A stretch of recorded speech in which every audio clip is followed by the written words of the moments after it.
La batalla de Ayacucho marca el fin de todo un periodo de dominación por parte de la monarquía ibérica en todos los territorios americanos y es indudablemente la batalla más sangrienta de todo el conflicto americano.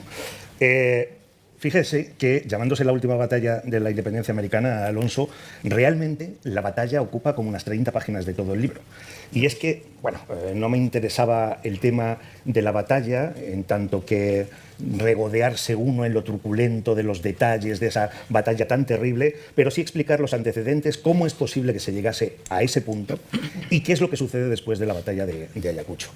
Respondiendo a su planteamiento, ¿se podría haber solucionado de alguna manera donde no se hubiese producido ese episodio tan dramático como la batalla? No. Pero no es una respuesta teleológica porque sepamos ya qué es lo que sucedió, sino porque todos los condicionantes llevaban a que se sucediera eso así, de esa manera y no de ninguna otra. Los ejércitos estaban completamente extenuados, no daban más de sí.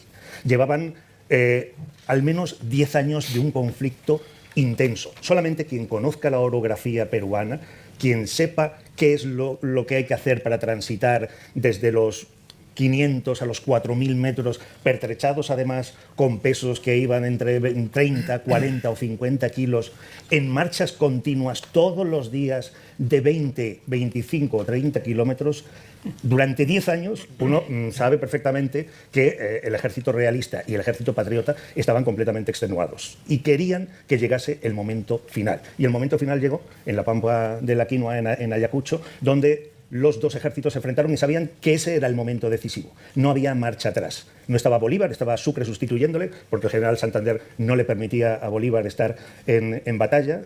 La enemistad manifiesta entre Santander y Bolívar era conocida y entonces, bueno, pues Santander había llegado a un momento en el que había tomado para sí el Congreso colombiano, el Congreso de entonces de la República de Colombia, y decidieron que, bueno, las prerrogativas que ostentaba Bolívar no podían ir más allá del territorio colombiano, con lo cual era absolutamente imprescindible que Bolívar no se mantuviera al frente del Ejército Libertador.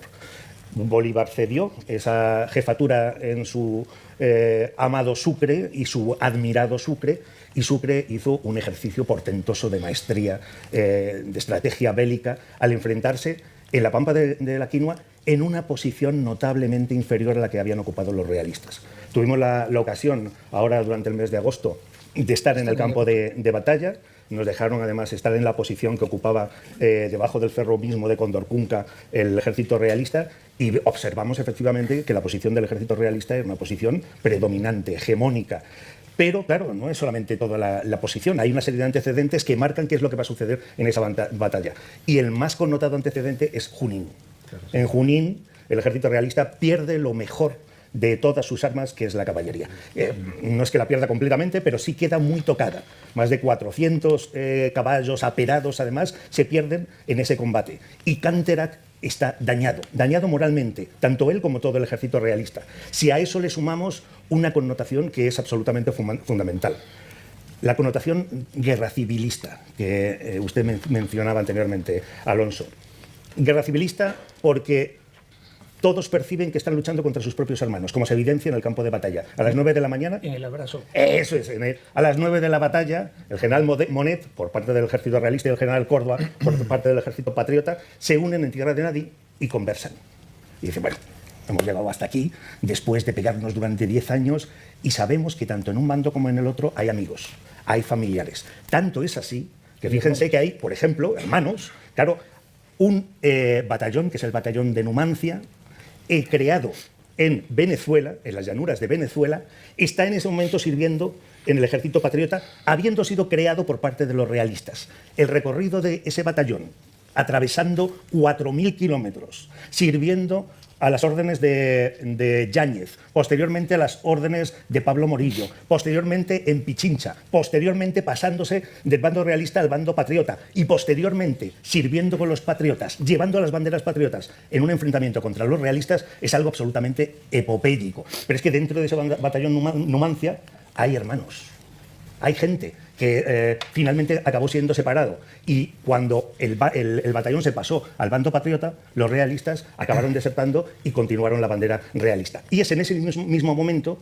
cuando los dos generales, por parte de los realistas y por parte de los patriotas, creen que ha llegado el momento en el que los hermanos, los amigos, los afectos, los deudos, se den el abrazo final. Y hay un momento absolutamente alucinante en el cual, por parte de los dos bandos enfrentados en esa pampa, el Cerro Condorcunca justo a la espalda, se dan un abrazo los hermanos, y los hermanos Tur, por ejemplo, Vicente y Antonio, se dan un abrazo fraternal, y uno de los hermanos, que es el mayor, que es Antonio, le recrimina, le dice Vicente, ¿no? Porque Vicente ha permanecido en el ejército peruano, y dice: Vicente, estás llenando de ignominia a nuestra familia.